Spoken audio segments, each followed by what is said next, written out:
खलिहान में प्रवेश करते हैं तो हम अपने जूते चप्पल को बाहर रख के वहाँ खेती का कार्य करते हैं। तो हमारी आस्था, जो आस्था खेतों के प्रति है, वही आस्था इस सदन के प्रति होगी। जोरदार लाठियों से प्रहार किए थे, रबड़ गोली दागा गया था, आंसू गैस लगा गया था, हमारे टी शर्ट कुर्ते को फाड़ दिया गया था। आज एडीएम साहब सलामी दे रहे हैं। ये लोकतंत्र की सुंदर तस्वीर। फसल नए झारखंड का होगा, फसल स्थानीय नीति का होगा, फसल युवाओं के रोजगार का होगा। कथन था कि देश के किसानों, एक नजर रखना खेत खलिहान पे और दूसरी नजर रखना लाल किला के मचान पे।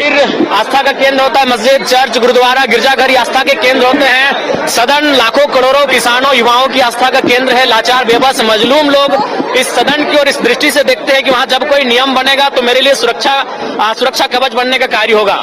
तो इसीलिए मेरा मानना है, ये मेरे विचार है, ये हो सके बाकी अन्य लोगों के भी विचार हो सकते हैं। और इस देश के 5वें प्रधानमंत्री चौधरी चरण सिंह का भी एक कथन था कि देश के किसानों, एक नजर रखना खेत खलिहान पे और दूसरी नजर रखना लाल किला के मचान पे। लाल किला के मचान का अर्थ है हाउस से, चाहे वो पार्लियामेंट का हाउस हो या असेंबली का हाउस हो।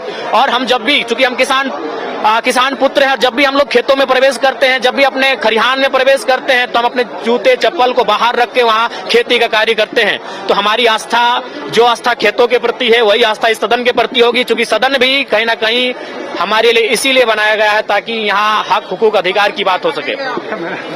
जी, फसल तो उन्नति का होगा, फसल नए झारखंड का होगा, फसल स्थानीय नीति का होगा, फसल युवाओं के रोजगार का होगा। जयराम 24 सीटें लाई, उसको कमजोर कहा जा रहा है।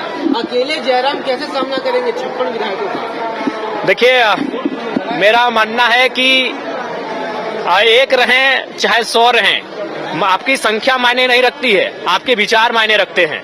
तो जब मैं अपने तर्कों को यहाँ प्रस्तुत करूंगा, वो तर्क तमाम आपके चैनल के माध्यम से पूरे राज्यवासी देखेंगे, तो उनवे तय करेंगे कि जयराम महतो अकेला अपने जो बातों को रख रहा है वो 56 पे भारी पड़ रहा है या फिर 56 उन पे भारी पड़ रहे हैं, वो राज्यवासी तय करेंगे। आपके अलावा 80 विधायकों में बेहतर कौन लगता है आपको? देखिए, अभी ये मेरा पहला दिन है। जब मैं उनके साथ बैठूंगा, मिलूंगा, उनके व्यवहार का आकलन करूंगा, उसके बाद इस निष्कर्ष पे मैं पहुंचकर बात करूंगा। देखिए, विशेष एक्सपीरियंस नहीं रहा, विशेष क्या रहेगा, हम लोग तो मान के चलिए एक आदत सी हो गई है जनता के लिए लड़ना, संघर्ष करना। हाँ, ये चीज रहा कि यही विधानसभा है और यही दीदी है जो 1 साल पहले 23 मार्च 2023 का वो दिन था, एडीएम साहब भी पीछे ही हैं, और जोरदार लाठियों से प्रहार किए थे, रबड़ गोली दागा गया था, आंसू गैस लगा गया था, हमारे टी शर्ट कुर्ते को फाड़ दिया गया था। आज एडीएम साहब सलामी दे रहे हैं। ये लोकतंत्र की सुंदर तस्वीर है। चलिए, एक मिनट, अब जयराम सिर्फ सलामी पाने जी, सीजीएल का मुद्दा बिल्कुल मजबूती के साथ, चूंकि आज शपथ का दिन था। देखिए, हमारे साथ जयराम महतो है। जयराम, एक सीट का जयराम कैसे लड़ेगा? लड़ने के लिए जज्बा होना चाहिए, सीट मायने नहीं होना चाहिए लड़ने का।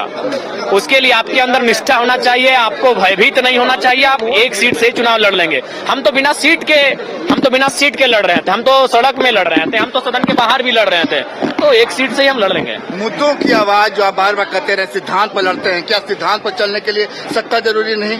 बिल्कुल जरूरी है। मैंने अपने इंटरव्यू में भी कहा था कि सिद्धांत और सत्ता दोनों विपरीत दिशा में है, लेकिन कभी कभी सत्ता को हासिल करने के लिए आपको सिद्धांतों का त्याग इसलिए करना पड़ता है कि आपकी जनता आपको सत्ता में काबिज होते हुए देखना चाहती है, क्योंकि जनता की समस्या का समाधान सिद्धांत से नहीं, सत्ता से होगा। 5 साल में कभी ऐसा भी मौका आएगा कि आप सत्ता के साथ हो सकते हैं?